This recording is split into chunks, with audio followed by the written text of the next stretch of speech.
BJP की तिरंगा यात्रा पर कांग्रेस सांसद तारिक अनवर का बड़ा बयान।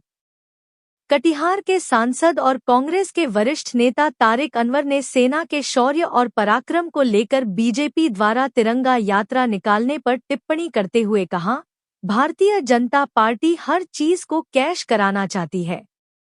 जो श्रेय देश की सेना को जाना चाहिए, उसे भी प्रधानमंत्री नरेंद्र मोदी और उनकी सरकार लेना चाहती है। पिछली बार 2019 में भी उन्होंने यही काम किया था। मोदी जी और भारतीय जनता पार्टी हर चीज को राजनीतिक रंग देने का काम करती है, जो कि अत्यंत दुर्भाग्यपूर्ण है। उन्होंने आगे कहा, पहलगाम हमले के बाद देश में जो माहौल बना था, उसमें सभी राजनीतिक दलों और आम जनता ने एकजुट होकर सरकार का साथ दिया था।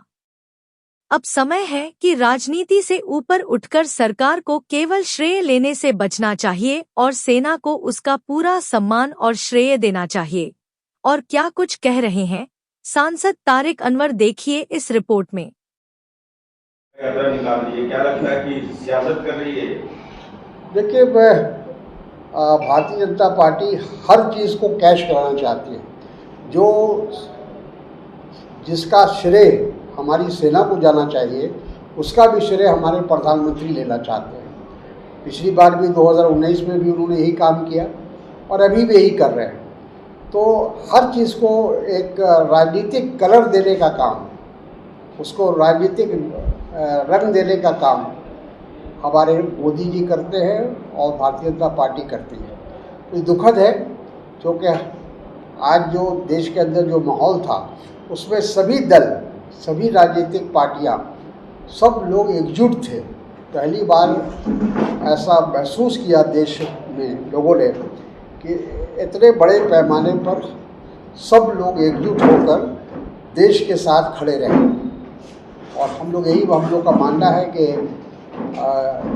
जब देश पर कोई संकट आता है तो उस समय राजनीति से ऊपर उठना चाहिए। सर, स्टेट को बिल्कुल, देखिए, आप तो देखा ही कि जब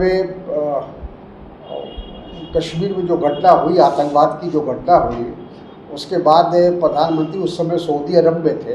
उन्होंने अपना कार्यक्रम स्थगित किया और वो फिर हिंदुस्तान आए, भारत आए। तो भारत आने के बाद वो कश्मीर नहीं गए, उन परिवारों से नहीं मिले जो इससे प्रभावित हुए थे या जिनका नुकसान हुआ था, जिनकी हानि हुई थी, जो शहीद हुए थे, बल्कि वो सीधे बिहार आ गए और बिहार में आके उन्होंने चुनावी सभा की। तो इससे अंदाज़ा आप कर सकते हैं कि हमारे प्रधानमंत्री की प्राथमिकता क्या है। चुनाव है, चुनाव उनको ज़्यादा महत्वपूर्ण लगता है, बजाय इसके कि हम आतंकवाद से सामना करें, आतंकवाद का मुकाबला करें या वहाँ जो लोग शहीद हुए उनके परिवार को संतुलना दें। देखिए, ऐसा है कि ये जो डबल इंजन की सरकार है, केंद्र से लेके राज्य तक, इनका यही कोशिश रहती है कि विपक्ष की आवाज़ को दबाया जाए। और राहुल जी का प्रोग्राम बहुत पहले से बना हुआ था और वो जो पिछड़े वर्ग के, दलित और ऐसे जो सामाजिक तौर पर कमज़ोर वर्ग हैं, उनके साथ वो संवाद करना चाहते थे, उनकी समस्या को जानना चाहते थे और उसको उठाना चाहते थे, लेकिन उनको रोका गया।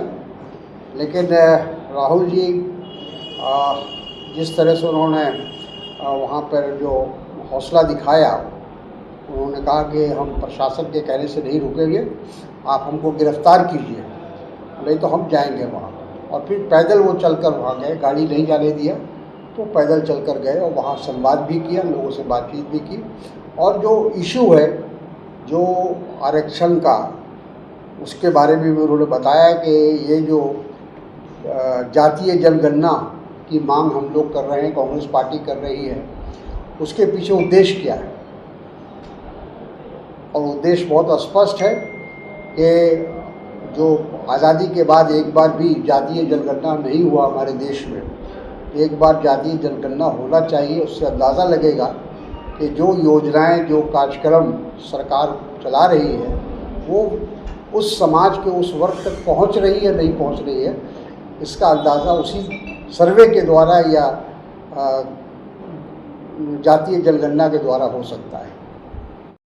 आप लोग इसको जो महागठबंधन जो बिहार चुनाव है इसमें आप लोग ट्रम्प कार्ड साबित होगा, आप लोग इसको कैसे? बिल्कुल, इसको हम लोग चुनाव के नज़रिए से तो हम लोगों ने किया नहीं है, डिमांड नहीं किया है।